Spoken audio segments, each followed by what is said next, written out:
అధికారంలో ఉన్నప్పుడు ఎంతోమంది చనిపోయారు, బస్సు యాక్సిడెంట్ అయితే అక్కడికి పోలే ఎక్కడికి పోలే, ఎవ్వరిని బలకరియలే, రైతులు ఆత్మహత్యలు చేసుకున్నా ఎవ్వరు ఏ మాగమైనా ఎవరిని పరామర్శించలే.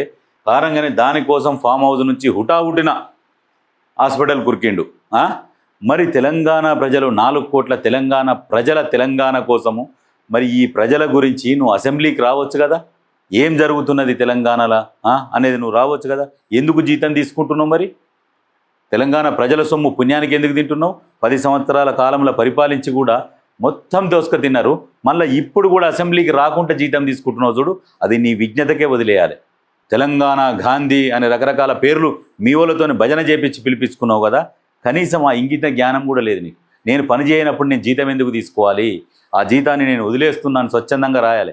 నేను రాలేకపోతున్నా అసెంబ్లీకి, కాబట్టి జీతం మొత్తం నేను ఇస్తున్నా అఫీషియల్గా చెప్పాలి. నీకు అదే పెద్ద ఇంటికితో సమానం అది. ఆ